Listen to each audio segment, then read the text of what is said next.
Bienvenue au podcast Astro, Mindset et Développement personnel. Je m'appelle Ambre, fondatrice de Inte-Ipso, et mon but est qu'ensemble on apprenne à se développer, à mieux se connaître soi-même, puis à prendre le contrôle du meilleur atout pour nous aider à améliorer notre vie.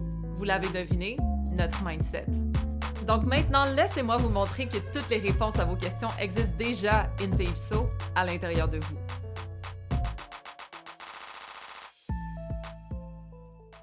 Hello guys! Cette semaine, on va parler d'un sujet que j'ai pas vraiment abordé tant que ça dans le podcast. J'ai parlé du transgénérationnel, j'ai parlé de l'impact de la famille dans le thème astral, ce genre de choses, mais la relation au père, c'est quelque chose que j'ai pas vraiment fait d'une façon particulière, on va dire, OK? Pourquoi? Parce que j'en ai pas. C'est plate à dire, mais ouais, j'ai pas nécessairement eu une relation à mon père tant que ça dans ma vie. Mon père est décédé quand j'étais jeune, quand j'avais 7 ans. Et en passant, je vous ai déjà parlé que lorsque mon soleil a changé de signe dans mon thème progressé, qu'il est passé de Scorpion à Sagittaire, mon père est décédé. Tu sais, c'est comme le gros event du changement de soleil en signe progressé. Mais je me suis rendu compte que mon soleil non seulement a changé de Scorpion à Sagittaire, mais aussi faisait une conjonction à Pluton. OK, donc si jamais le soleil change de signe, il y a un événement quand même marquant dans la vie qui se passe, mais moi, c'est conjoint Pluton.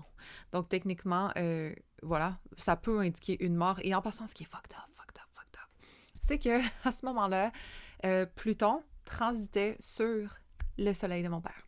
Pluton dans le ciel, mon père était Sagittaire, et Pluton, quand il est décédé, était à 13 degrés en Sagittaire, de quoi de même, et le soleil de mon père était à 13 degrés Sagittaire. Donc, c'est quand même fou, pour vrai. D'ailleurs, peut-être un jour cet automne, dans le coin de la saison du Scorpion, je vous ferai un épisode sur la mort. Je trouve ça fascinant personnellement, mais je sais que ça plaît pas à tout le monde. On n'est pas tous Scorpions, justement, fait que des fois, tu sais, ça peut être un sujet un peu plus touchy. Et en passant, on ne peut pas voir la mort dans un thème astral, dans des transits comme... Parce que la mort représente plusieurs choses différentes pour plusieurs personnes. Il n'y a pas un transit, genre, ça veut pas dire que vous avez un transit de Pluton là, sur votre soleil que vous allez mourir, genre, OK? Mon chum, exemple, Pluton opposé son soleil en ce moment. Et puis, ça peut être une renaissance au niveau de l'identité. Ça peut être une mort partielle de qui l'on est pour renaître d'une autre façon, un reset identitaire, exemple. Mais ça veut pas dire que on meurt, OK? Donc, je vais pas vous choquer non plus, puis encore une fois, je vais pas vous faire peur, mais reste que à ce moment-là, moi, mon père est décédé, c'était quand même marquant. D'ailleurs, il faudrait que je regarde dans le thème astral de ma mère, ça représentait quoi? Dans le mien, les transits par rapport à mon thème astral à moi aussi, là, j'ai juste regardé mon thème progressé parce que c'était flagrant, mais en tout cas, je sais pas si c'est quelque chose qui pourrait vous intéresser, un épisode sur la mort ou sur les transits ou sur des sujets peut-être un peu plus deep / moins le fun, moins léger. C'est pas toujours nice de se mettre ce genre d'idées-là dans la tête qu'on veut cultiver un mindset positif, mais perso, ça me fascine. Tout ce qui est des événements un peu traumatisants, tout ce qui est des moments dans vos vies où est-ce qu'il y a eu quelque chose de vraiment impactant au niveau de la construction de qui vous êtes, mais que ça a été peut-être un petit peu comme dur. Bon, les transits de Pluton, là, on peut en parler longtemps, moi j'en ai eu beaucoup. Mais reste que, je sais pas, moi ça me fascinerait, perso, d'écouter un épisode de podcast sur des transits rough que certaines personnes ont vécu, comment elles les ont surmontés. Peut-être que ça pourrait aider, que ce soit sur la mort, que ce soit sur des grosses ruptures, que ce soit sur whatever. Des fois, je trouve que c'est intéressant simplement par optique, on va dire, de transformation et de psychologie, profondeur, tout ça. Moi, ça me fascine. Peut-être que vous, non. Laissez-moi savoir en DM si c'est quelque chose que vous voudriez ou c'est un petit peu trop deep, là. Mais bon, en gros, cette semaine, on va regarder la relation au père, comment on peut le voir dans notre thème astral.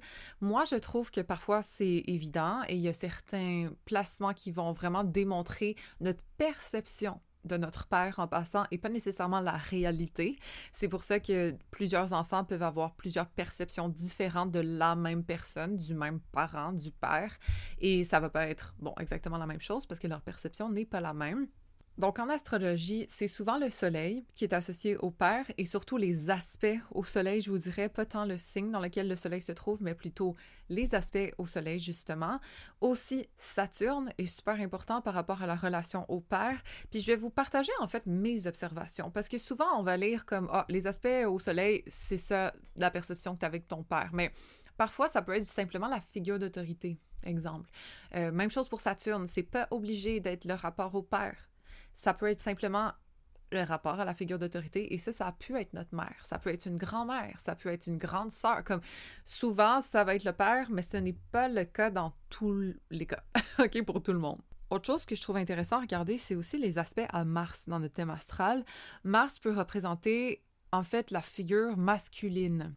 Donc, les aspects, dépendamment de ces aspectés comment, là, ce Mars-là dans notre thème peut nous montrer notre rapport à la masculinité, exemple, à l'agressivité, à l'entreprise, tu sais, comme prendre action, etc. Surtout dans le thème d'un homme, son Mars va nous indiquer son rapport à la masculinité et souvent, ben, l'exemple de masculinité numéro 1 dans notre vie en tant qu'homme, ça va être notre père.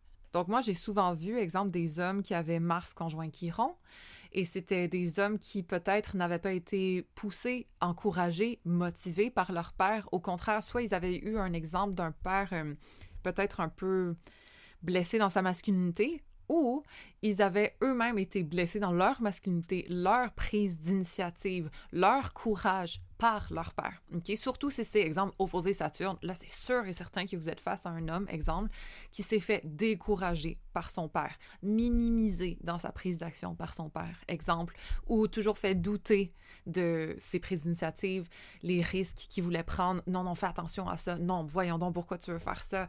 Non, mais là, t'as-tu pensé à ça? Et donc, ça retient notre prise d'action. Souvent, je l'ai vu dans le thème d'homme, OK, qui avait un Mars difficilement aspecté. La figure masculine nous a soit découragés d'entreprendre ou n'était pas présente pour nous encourager à entreprendre. Parce que des fois, le père est simplement pas là et ces aspects-là peuvent montrer un manque de masculinité qui aurait pu nous encourager à être plus fonceurs, disons. Ça peut aussi se voir dans le thème d'une femme, avec exemple le même placement, le Mars conjoint Chiron opposé Saturne. Ce serait une femme peut-être qui aurait de la misère à prendre des risques, qui aurait peut-être un rapport un peu chambranlant avec la masculinité, oser, foncer, ce genre de choses, parce que peut-être elle n'aurait pas été assez encouragée. Mais je vous dirais que c'est encore plus flagrant dans le thème d'un homme. Même chose pour Vénus. OK, dans le thème d'une femme. Vénus conjoint Chiron, exemple, c'est une blessure au niveau de l'amour, d'avoir ce désir-là d'être aimé qui n'a pas été 100% comblé, soit par un parent absent ou soit par un parent qui était émotionnellement peut-être absent. Ça peut être la mère, ça peut être le père, mais je trouve que souvent, un Vénus, exemple conjoint Saturne, opposé Saturne pour une femme, montre de la distance affective, souvent de la part du père. D'ailleurs, un des indicateurs numéro 1, si on a eu la présence d'un père vraiment là, émotionnellement et physiquement ou non, c'est, bon, Saturne et Vénus. Saturne conjoint Vénus, Saturne opposé Vénus, Vénus carré Saturne, whatever, ça fait des gens qui ont nécessairement, je vais dire souffert, ok, quote on quote, d'une distance affective que c'est pas nécessairement en lien avec l'amour. Le père a pu aimer énormément, mais n'a pas pu peut-être être physiquement là pour démontrer cet amour-là, ou peut-être que juste émotionnellement, il y avait plus de résistance, restriction au niveau de leur cœur, mais qui aimait très, très, très fort, mais qui avait de la misère à le traduire, ou du moins l'enfant l'a pas senti à 100%, cette présence affective-là, soit par juste restriction émotive, ou soit par restriction physique, littéralement. Mais bon, en gros, les aspects à Saturne vont vraiment nous montrer notre rapport au père, mais aussi notre rapport à l'autorité, ok? Comme je vous dis, parfois, ça n'a pas nécessairement été le père, mais ça représente, malgré tout, très très souvent, du moins Saturne, la figure d'autorité. Et donc, d'ailleurs, les gens qui ont, exemple, Mars opposé Saturne, ont parfois une difficulté avec l'autorité. Soit parce que leur père a été trop strict, fait que là, dès que quelqu'un l'est un peu envers eux, les restreignent comme ils ont envie de se rebeller, exemple, de surcompenser un peu. Soit c'est des gens, au contraire, qui peuvent écouter vraiment bien l'autorité parce qu'ils ont été restreints par cette autorité-là et donc ils sont conditionnés à juste comme se faire petit, à respecter l'ordre. Ça dépend comment c'est aspecté, là, mais souvent, ça va être des gens prudents ou qui veulent pas se tromper ou qui vont soit compenser en voulant prouver leur valeur, prouver qu'ils sont capables de, parce que soit on leur a montré l'inverse ou soit on les a tellement restreints que ils ont cru qu'il fallait qu'ils en fassent plus pour montrer que oui, je suis capable, oui, je peux être compétent, oui, genre, je suis capable d'établir, ou ils doutent plus de eux en mode genre, ben non, je suis pas capable de faire ça, ben voyons donc, comme c'est ben trop gros, moi, ça qui va être capable, il y a trop d'obstacles, c'est pas réaliste, etc. OK? Mais ces personnes-là, quand ils maîtrisent Saturne et Mars, exemple, ça va être des gens qui vont s'actualiser en étant prudents, réalistes, responsables dans leur prise d'action, des gens qui vont structurer leurs initiatives, qui vont pas se tromper justement parce qu'ils seront capables d'anticiper les prochaines étapes. Par exemple, je vous dis, c'est des gens qui sont super disciplinés dans leur prise d'action lorsqu'ils se font confiance. Et c'est ça peut-être qui est parfois le challenge. Même chose avec des gens qui ont Vénus-Saturne dans leur thème astral comme en aspect. Ça va être des gens qui vont en faire beaucoup pour surcompenser leur manque de légitimité au niveau de l'amour. Parfois, on se sent redevable trop, OK, plus que nécessaire. Parfois, on sent qu'on doit en faire beaucoup pour être aimé. C'est comme les gens avec Mars-Saturne qui doivent en faire beaucoup pour prouver qu'ils sont capables, pour montrer, check, oui, je peux le faire, puis je suis compétent, s'il te plaît, crois-moi. Vénus-Saturne, c'est un peu, regarde comment je suis aimable, regarde tout ce que je fais pour toi, s'il te plaît, crois-moi que je vaux la peine d'être aimé. Et en passant, moi je parle de cette façon-là très ouverte, mais c'est souvent un discours subconscient qu'on va avoir dans notre tête, comme tu sais, c'est pas ouvertement en mode qu'on va se dire ça, là. Vénus-Saturne, genre, oui, s'il te plaît, crois-moi, je mérite d'être aimé, c'est pas d'une façon automatique qu'on va se dire ça, mais c'est subconsciente. Et puis, ben ça a quand même lieu, OK? Et le plus qu'on rend ça conscient, cette espèce de besoin de surcompensation de la planète qui est touchée par Saturne, le plus qu'on va être apte à maîtriser cette énergie-là au lieu de la subir. Donc, maîtriser Vénus, ce serait d'apprendre à s'aimer soi, à travailler, à se donner de la valeur au lieu de penser qu'on doit prouver à l'autre qu'on en a pour se sentir légitime d'être aimé. De prendre de l'honneur dans sa discipline relationnelle, si je peux dire, en mode tous les efforts qu'on fait, au lieu de les gaspiller ou de les surproduire pour prouver à l'autre qu'on le mérite, d'être capable d'honorer ce côté-là dévotionnel de soi qui fait beaucoup d'efforts dans le couple et qui a besoin de la même chose en retour, exemple.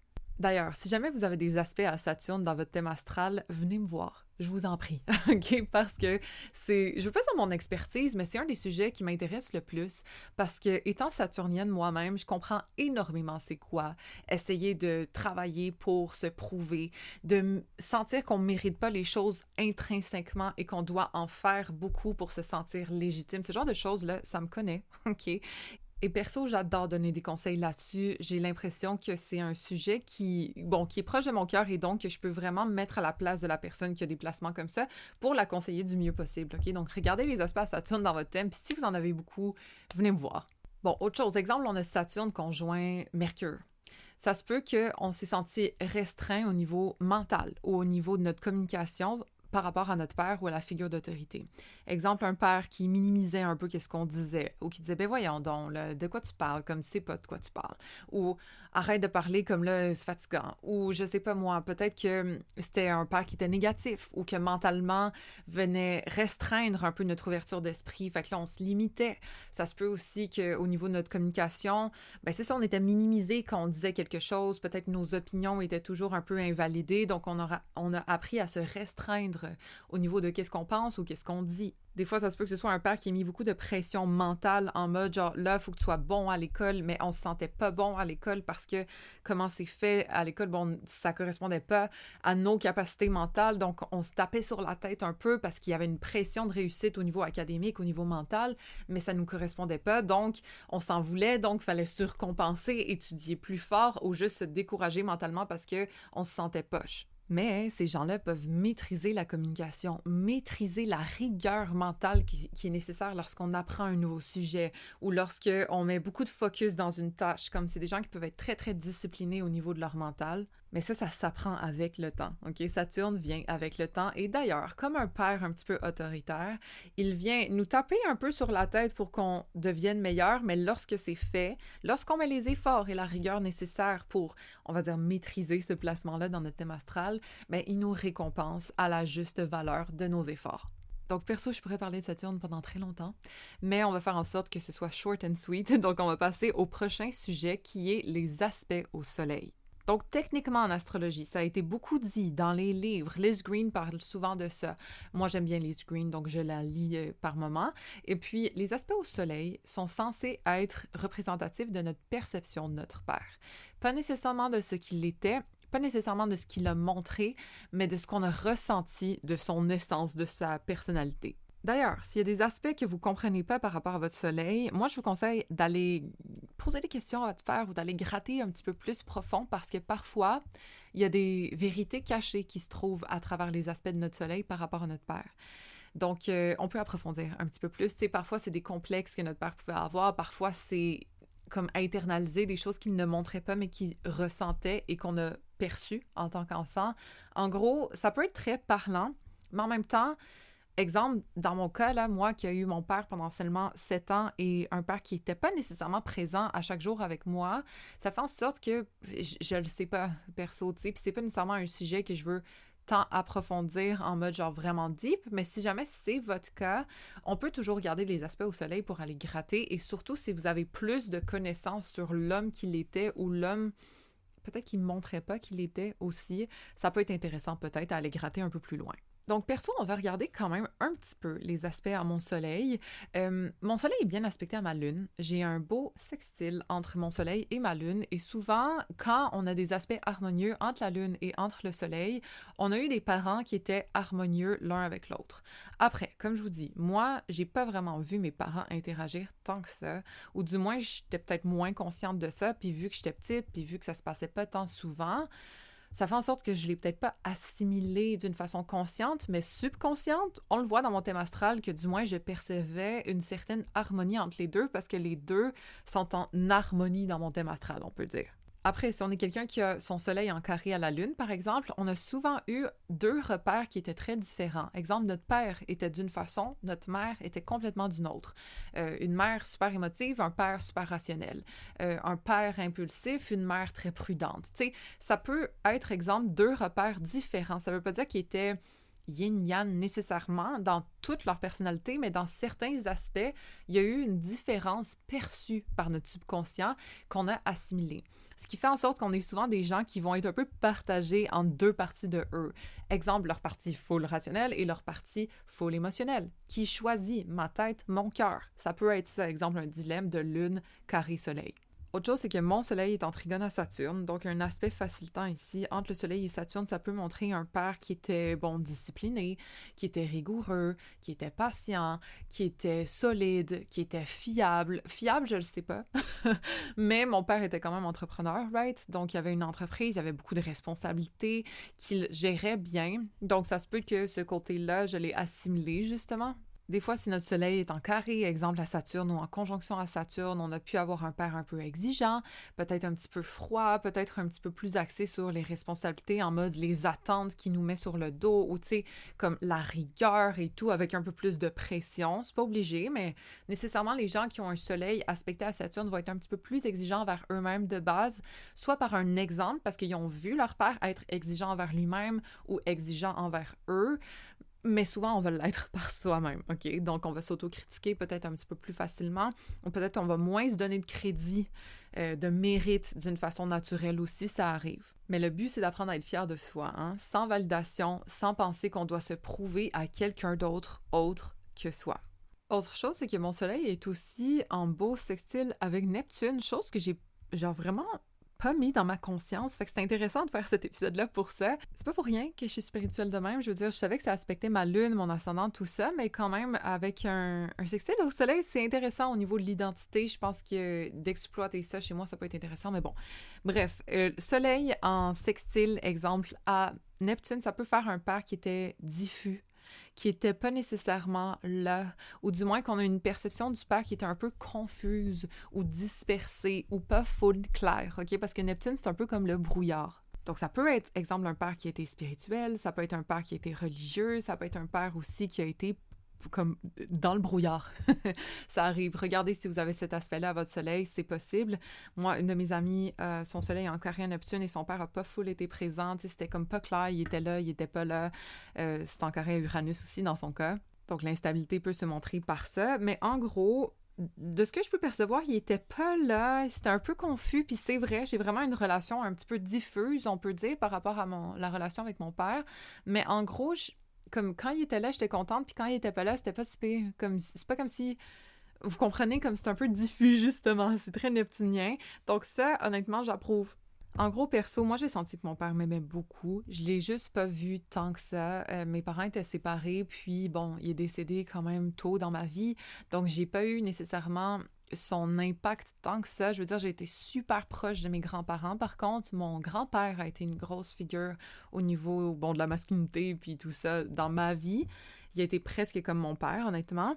Mais ça veut pas dire que, bon, je veux enlever du crédit à mon père non plus, là. C'est juste que j'ai pas tant de souvenirs. Avant 7 ans, des fois, c'est dur de s'en rappeler. J'ai des beaux souvenirs, par exemple, quand je pense à mon père. Il était un peu dans la lune, justement. Neptune, là, ça peut peut-être représenter ça. C'est un artiste, un peu mon père, mais en même temps, c'est un gros entrepreneur aussi. Fait que peut-être l'aspect Neptune et l'aspect Saturne ici fait ressortir ça. Mais bon, faut dire que mon père avait aussi sa lune en Capricorne comme moi. Il y avait aussi Vénus conjoint Chiron comme moi. Il y a sûrement plusieurs autres choses que j'aurais pu regarder. Son Mercure est en Sagittaire comme moi aussi. En gros, je pense qu'on se ressemblait sur plusieurs choses. Il y avait beaucoup de placements en Capricorne, mon père aussi. J'aurais aimé l'avoir dans ma vie plus longtemps, mais bon, life is life. Mais reste que je vous invite à regarder les aspects à votre soleil, justement. Est-ce que ça vous parle ou pas? Je peux peut-être donner plusieurs autres exemples, pour que vous ayez une meilleure idée. Si on a un soleil qui est aspecté à Pluton, ça se peut que le père ou la figure d'autorité ou whatever ait incarné un rôle, on va dire, de pouvoir, de contrôle, des fois de manipulation, de gaslighting un petit peu. Soit on avait peur de lui, ou on le respectait mais de loin, soit il nous intriguait, il était un petit peu mystérieux, il y avait peut-être une vie cachée ou un petit côté plus discret. Soit c'était un homme vraiment intense, vraiment passionné aussi, Pluton, ça peut montrer ça. Bon, tout ce qui est dans l'analytique, le psychologique, le deep, soit notre père a été comme ça, ou soit il y avait une partie de lui qui était de même qu'on n'a peut-être pas vu aussi. C'est très, très caractéristique de Pluton, un peu le caché. Si notre soleil est en aspect à Jupiter, exemple, ça se peut qu'on ait eu un père qui soit inspirant, peut-être positif, encourageant, ou très spirituel aussi dans la quête de sens. Des fois, ça se peut que ça ait été un père un peu moralisateur aussi, en mode comme qui nous donne beaucoup de conseils, mais techniquement, c'est des conseils qui vont être positifs à notre évolution. Ça se peut qu'on l'admire, ça se peut aussi qu'on ait un bon feeling par rapport à notre père qui nous encourage ou qu'on sente que c'est léger, c'est agréable, qui nous apprenne des nouvelles choses, qui élèvent notre esprit. Ça peut être ça aussi. Si on a un soleil aspecté à Mars, ça se peut que ce soit un père qui est dans l'action, beaucoup de mouvements, peut-être un peu imprévisible, un peu impulsif, peut-être un père qui était très compétitif ou sportif ou peu importe. Si on a Soleil avec un aspect à Vénus, donc techniquement, ce serait plus la conjonction qu'autre chose, parce que Vénus ne peut pas aller très loin du Soleil. Ça se peut qu'on ait aimé notre père beaucoup, ou que ça a été quelqu'un d'aimable, ou quelqu'un que, tu sais, on était proche, même si on n'était pas physiquement proche, comme on l'aimait bien dans notre tête. Souvent, ça peut être ça. Ou que notre père est un people pleaser aussi, ça se peut que ce soit ça, tu sais, quelqu'un de vraiment aimable qui dérange pas, qui est un peu plus diplomate, exemple. Si on a notre soleil conjoint Mercure, ça se peut qu'on ait eu un père qui est full rationnel ou qui est très, très dans le mental, tu sais, quelqu'un qui réfléchit beaucoup ou qui parle beaucoup. Soleil Uranus, ça peut faire un père un peu rebelle ou un père qui est peut-être plus rationnel, plus ingénieux, tu sais, très mental, peut-être un peu distant, peut-être un peu imprévisible aussi, comme pas full fiable, qu'on sait jamais trop quoi s'attendre de lui, des fois ça peut être ça. Ou un père unique qui a des intérêts un peu différents ou qui sort de la norme ou tu sais, qui a voyagé beaucoup, qui a fait les choses à sa façon, ça peut être ça aussi. Donc, tu sais, dépendamment si c'est en conjonction, si c'est en carré, opposition, si c'est en trigone ou en sextile, la dynamique et notre rapport au père va probablement être différent. C'est comme si, bon, exemple, je sais pas, notre soleil est en carré à Uranus, ben on a pu peut-être avoir un père instable ou du moins une figure masculine ou une figure d'autorité qui n'était pas si fiable que ça, qui était un peu imprévisible. Tandis que si c'est le soleil en trigone à Uranus, exemple, mais peut-être qu'on a eu un père un petit peu rebelle, qui pensait à sa façon, qui faisait une activité qui était peut-être différente, qui sortait de la norme, puis ça nous a comme fasciné, exemple, ou juste qu'on n'a pas porté attention, mais que dans le fond, on a assimilé notre père comme étant différent, puis un petit peu rebelle. Donc, allez voir les aspects à votre soleil. Ça peut être intéressant juste de se poser les questions, à savoir si ça nous parle ou pas. Moi, perso, bon, encore une fois, je suis pas la meilleure placée pour parler de ça, mais je trouve que ça ressemble quand même. Soleil en trigone à Saturne, mon père était entrepreneur, mon père était quand même un homme très responsable sur beaucoup de choses, surtout au niveau de son entreprise, peut-être sur certaines choses moins, mais reste que ça parle à Neptune aussi, justement, qui est en trigone, en sextile à mon soleil, qui fait en sorte que ce petit côté-là, un peu dans la lune, mon père est un peu maladroit aussi. Des fois, il oubliait certaines choses. Ou, tu sais, ce petit côté-là, neptunien, on va dire, oui, je peux le voir, du moins de comment je l'ai assimilé.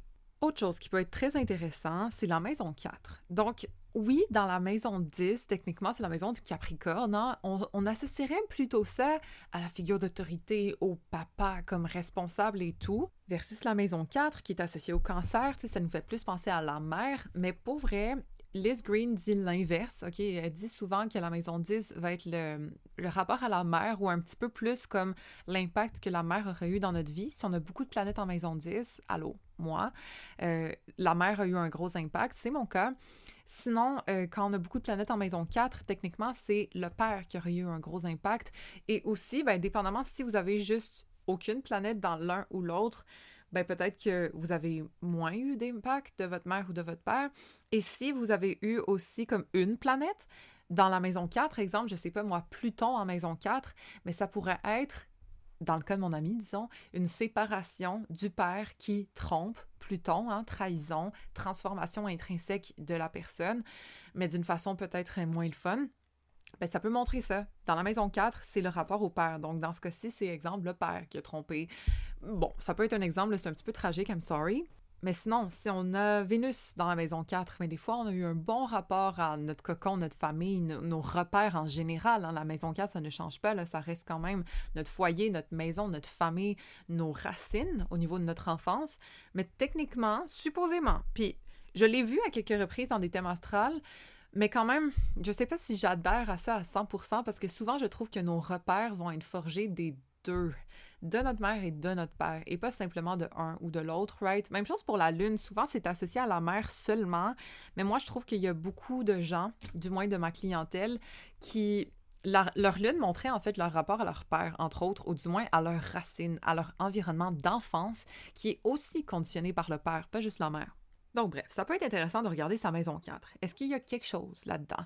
Est-ce qu'il y a une planète à l'intérieur? Quel genre de planète c'est? Est-ce que c'est une planète comme instable comme Uranus? Fait que là, peut-être on n'a pas pu se fier tant que ça sur notre père. Est-ce que peut-être il y a eu de l'instabilité quelconque causée par notre père? Peut-être que ça peut montrer ça, Uranus en maison 4. Sinon, si on a Jupiter en maison 4, mais peut-être que notre père nous a enseigné beaucoup de choses ou dans notre repère, notre maison, notre famille, c'était très tourné vers qu'est-ce qu'on peut apprendre, se donner des conseils, comme s'élever au niveau mental, ça se peut. Donc, regardez si votre maison 4, votre fond du ciel, il y a quelque chose. Moi, techniquement, en Placidus, il n'y a rien. C'est en taureau. Donc, c'était quand même agréable. D'ailleurs, mon enfance, c'était très stable. Je m'inquiétais pas de rien. Comme, je n'étais pas stressée ou quoi que ce soit. C'était très en mode taureau, comme j'ai tout ce qu'il me faut. Je me sens sécure, je me sens bien. Par contre, si je regarde en whole sign, j'ai Saturne dans ma maison 4, techniquement en bélier, ce qui peut montrer peut-être le manque ou peut-être une certaine restriction au niveau de l'enfance, c'est-à-dire de manquer d'un parent, exemple. Bon, je sais pas lequel je me reconnais le plus, je dirais le Placidus, c'est pour ça que j'ai de la misère à juste lâcher prise sur le Placidus. Mais on peut quand même voir qu'il y a une restriction au niveau peut-être de l'autonomie ou d'avoir confiance à prendre des risques dans la vie, parce que quand ta figure paternelle n'est pas là pour te rassurer puis te dire oui ma chérie, comme let's do it, comme prends ce risque-là, t'es capable, mais peut-être qu'il y a une certaine limitation que je me suis mise à cause de ça, qui sait. Et au contraire, moi, j'ai beaucoup de planètes en maison 10. Ma mère était très présente. Et en maison 10, j'ai mon soleil, mais j'ai aussi Pluton, OK, et Mercure. Et puis, ma mère, elle a Pluton aussi dans sa maison 10. Puis, on a eu chacune une mère qui a été très, très là, très présente. Je veux pas dire étouffante, mais c'est un peu la vibe de Pluton. C'est comme un amour qui est tellement là qui te grignote, là, OK? Qui te bouffe. Fait que moi, perso, je suis habituée à ça. Puis ma mère, elle a été habituée à ça. Puis on est scorpion de base, les deux. Fait que c'est quelque chose de peut-être un peu plus facile à vivre pour moi, mais quand même, tu sais, l'amour de ma mère est prenant.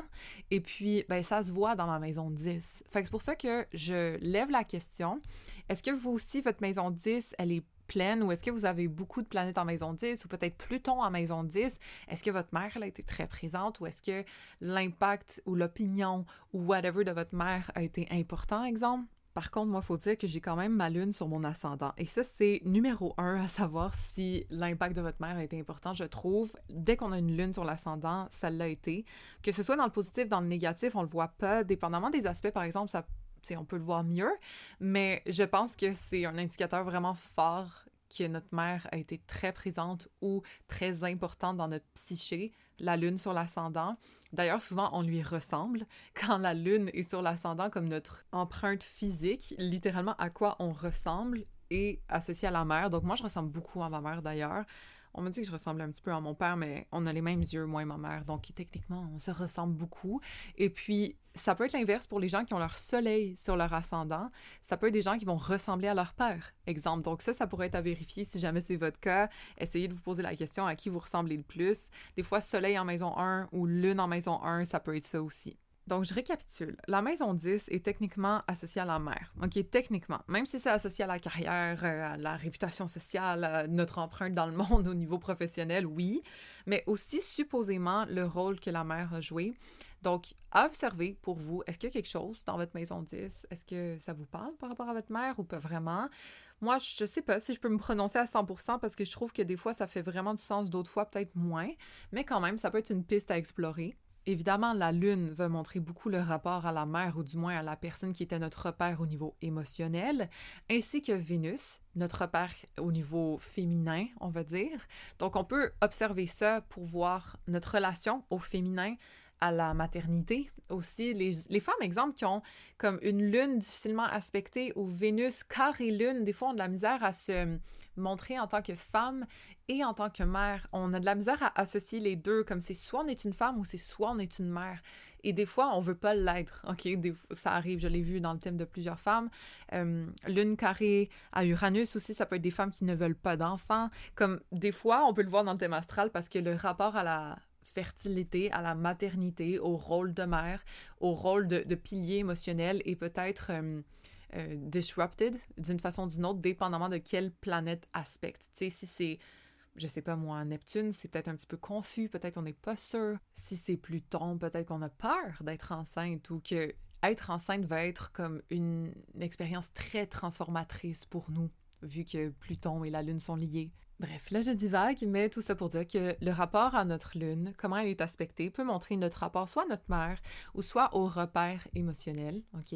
Sinon, rapport à Vénus, au niveau de la féminité. Donc, si on a un Vénus qui est difficilement aspecté, des fois, embrace notre féminité ou ce genre de choses peut être un peu plus difficile. Mais évidemment, ça se travaille, hein? Vous savez qu'ici, on a un petit Vénus difficilement aspecté aussi, par chez nous.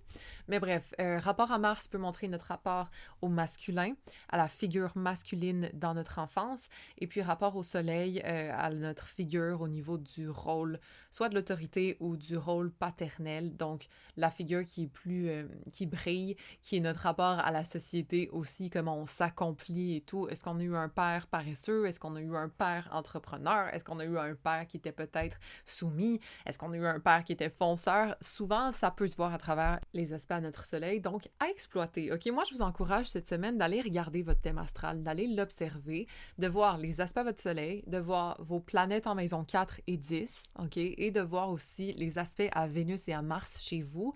Quel genre d'histoire ça vous raconte? Est-ce que vous êtes conscient de ce que vous avez assimilé au niveau de ces repères-là? Ou est-ce que c'est quelque chose que peut-être, tu sais, c'est un peu plus loin, fait qu'il faut se poser plus de questions? En gros, ça peut être intéressant. Allez observer, je vous l'encourage fortement. Donc, en espérant que vous ayez aimé cet épisode, que ça a été intéressant à écouter. D'ailleurs, si c'est le cas, n'hésitez pas à rate 5 stars. Vous le savez, mais ça m'aide beaucoup. Et puis, on se rejoint la semaine prochaine dans un autre épisode. Rappelez-vous que toutes les réponses existent déjà in deep so à l'intérieur de vous.